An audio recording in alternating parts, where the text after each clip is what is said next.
ግብርና የድህነት ምሽግ መስበሪያ ዋናው የልማት ቀንዲል ነው። አርሶ አደራችን ደግሞ ምሽግ ቆፋሪው፣ ምሽግ ሰባሪው መሐንዲስ ነው። በተመሳሳይ ባለሙያችን ቀያሹ መሐንዲስ ነው።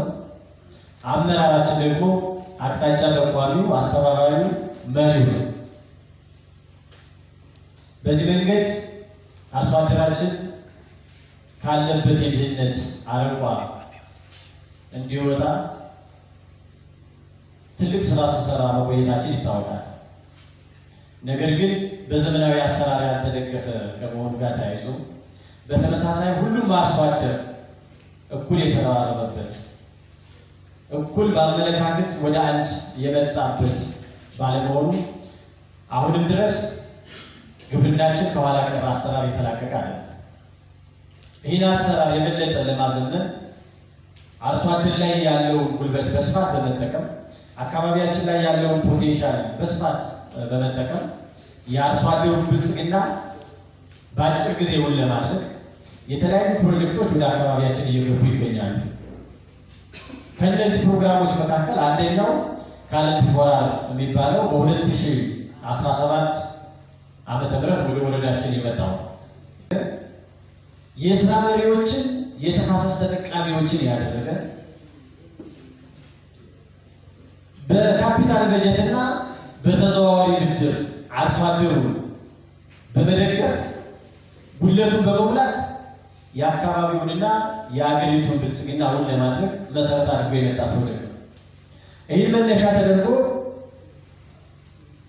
በ2017 ከ2 ሚሊዮን ብር በላይ የካፒታል በጀት ፈሰስ አድርጓል። በ12 ተፋሰሶች በ5 ቀበሌዎች። በዚህ የካፒታል በጀት 5 ደረጃቸውን የጠበቁ የተፋሰስ ቢሮዎች፣ 4 የንጹህ መጠጥ ውሃ የእጅ ፓምፖች መገንባት ተችሏል። ከ5 ሚሊዮን ብር በላይ በተዘዋዋሪ ብድር ለግብርና ግብዓት ማሟያ በሚል ሀብት ለቋል። ከ452 አካባቢ ማህበረሰቦችን ተጠቃሚ አድርጓል። ስለዚህ ይህ ፕሮጀክት በአንድ ዓመት ያሳየን ለውጥ ለህብረተሰባችን ያስገኘው ጥቅም ላቅ ያለ መሆኑን ማየት እንችላለን። ከዚህ ባሻገር ማህበረሰቡን በማስተባበር የአፈርና ውሃ አቀባ ስራዎች በተለያዩ ስትራክቸሮች ተሸፍነዋል። ከአካባቢው ጋር ተስማሚ የሆኑ ከተፋሰሱ ጋር የሚመጣጠሉ ተፋሰሱ ወደ ልማት ሊመልሱ የሚችሉ ቴክኖሎጂዎች ተከናውነዋል። እነዚህ ተግባራት ስናከናውን የአርሶ አደራችን ሚና፣ የአመራራችን ሚና፣ የባለሙያችን ሚና እጅግ የጎላ ነበር። በ2018 በጀት ዓመት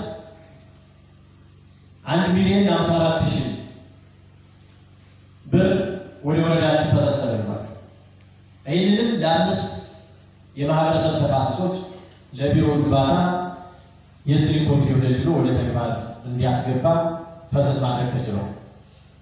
እነዚህን አቅሞች በዚህ አጭር ጊዜ ከፕሮጀክቱ በዚህ ያህል ካገኘን ቀጣይ በጥራትና በስፋት መስራት ከቻለን ከዚህ ፕሮጀክት ላይ ተቀርቶ ማያለቅ ሀብት ማግኘት እንደምንችል፣ በተመሳሳይ ተፋሰሶቻችን የኢኮኖሚ ብልጽግና ማረጋገጫችን፣ የማህበራዊ ለውጥ ማረጋገጫችን፣ የህብረተሰብ አኗኗር ማሻሻያ መሰረቶች ማድረግ እንደሚቻል ማየት ይችላል።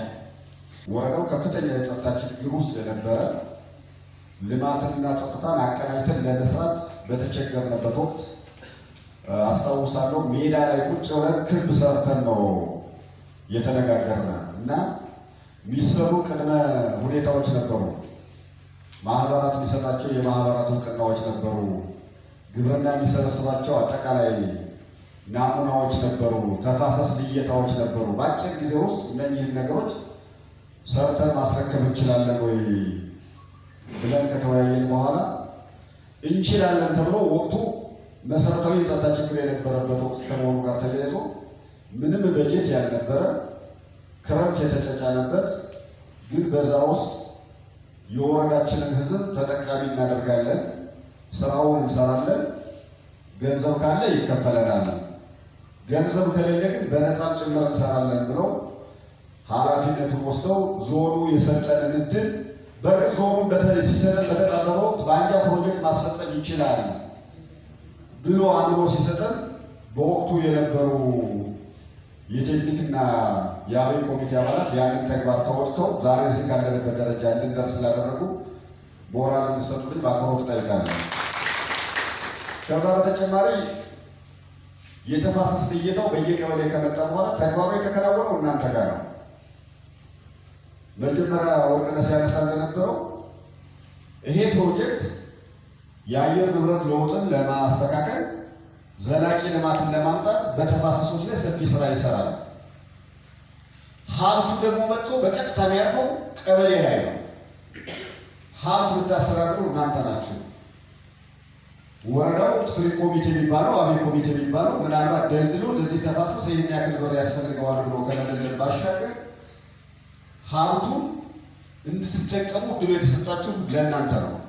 ስለዚህ በ2017 ዓ.ም በኋላ በአፈጻጸም ይቀርባል እንጂ ከ2 ሚሊዮን ያላነሰ ለተፋሰስ ግንባታ ለካፒታል በጀት ውሎ አብዛኛዎቹ በጥሩ መንገድ ያጠናቀቃችሁት የውሃ ግንባታ በመንግስት አቅም መስራት ማይቻለው የውሃ ግንባታ የሰራንበት ከዛ በተጨማሪ ደግሞ በኋላ የተሻለ ሀብት ለመፍጠር ቤቴን በራሴ ለመስራት ኑሮን ለማሻሻል ዘመናዊ መንደር ለመፍጠር አርሶ አደሩ በኢኮኖሚ ማደግ ስላለበት የተዘዋዋሪ ብድርም ጭምር ከ5 ሚሊዮን ብር ያላነሰ የተሰራጨበት ሁኔታ ነው ያለው። ስለዚህ ፕሮጀክቱ እጅግ በጣም ሰፊ ስራ እየሰራ ያለ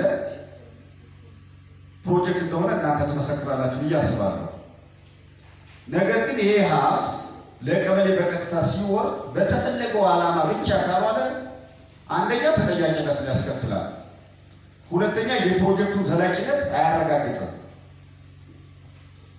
ይሄ ፕሮጀክት ባለፈው በጀት ዓመት ያን ያክል በጀት ለቆ በዚህ በጀት ዓመትም ጭምር ተጨማሪ የካፒታል በጀት ከ1 ሚሊዮን 50 ሺህ ብር በላይ የለቀቀው ባለፈው ዓመት በአግባቡ በመስራታችን ነው።